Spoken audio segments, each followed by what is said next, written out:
Shalom saudara, senang bertemu kembali dengan saudara. Saya berharap dan berdoa saudara dalam keadaan sehat dan dilindungi oleh Tuhan kita.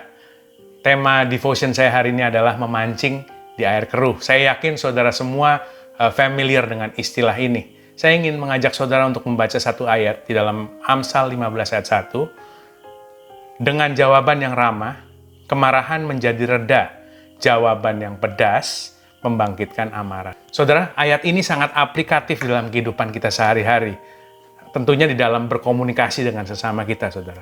Baik itu interaksi biasa, ataupun komunikasi untuk menyelesaikan tension atau ketegangan, ataupun masalah dan konflik, saudara.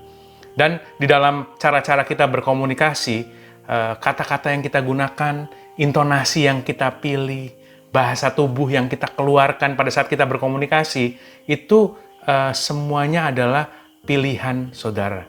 Dan itu ada di dalam kendali Anda. Saudara harus bisa memilihnya dengan bijak. Dan kita perlu perhatikan dan kita perlu ingat bahwa kita tidak mengetahui apa yang baru saja terjadi atau apa yang baru saja dialami oleh orang yang kita ajak berbicara. Apakah dia baru saja mengalami hari yang buruk atau dia baru saja mengalami situasi yang menekan di dalam kehidupannya, sehingga sedikit saja perkataan yang pedas bisa memicu amarahnya dengan begitu cepat, saudara. Dan orang-orang di sekitar kita akan merasakan dampak dari apa yang kita lakukan dan kita katakan, saudara. Ya, perbuatan dan perkataan kita akan memiliki dampak kepada orang di sekitar kita. Dan Alkitab berkata bahwa hendaklah perbuatanmu bercahaya di depan orang, supaya mereka melihat perbuatanmu yang baik dan memuliakan Bapa di surga. Tentunya kita harus mencerminkan Tuhan Yesus yang ada dalam kehidupan kita dan Roh Kudus yang membimbing kehidupan kita, saudara. Karena kita semua ini adalah duta kerajaan Allah, bukan? Saudara, jadi itulah kenapa pilihan-pilihan kehidupan kita sangat penting untuk kita perhatikan. Dan di dalam devotion kita kali ini, khususnya cara berkomunikasi kita, saudara. Sekali lagi, komunikasi bisa komunikasi biasa, casual communication, atau bisa juga komunikasi untuk menyelesaikan konflik atau permasalahan. Ayat tadi jelas mengajarkan bahwa kita jangan menggunakan kata-kata yang pedas, dikatakan abusive language, dan bahkan di dalam bahasa aslinya bukan hanya pilihan kata-katanya saja, tapi bisa diartikan sebagai harsh manner atau sikap menyampaikan kata-kata tersebut yang tidak menyenangkan, saudara. Harsh manner.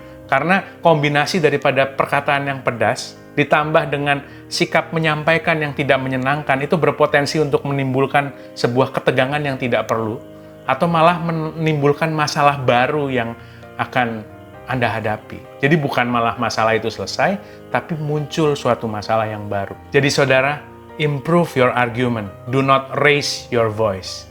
Tingkatkan isi daripada argumentasi kita, tentunya dengan hikmat daripada Roh Kudus yang ada dalam diri kita masing-masing. Bukannya kita meninggikan suara kita, atau kita menyampaikan dengan cara-cara yang tidak menyenangkan, atau tidak pantas, saudara. Saya yakin dan percaya bahwa Roh Kudus yang ada dalam diri kita memampukan kita untuk bijak di dalam berkomunikasi, bijak di dalam memilih kata-kata.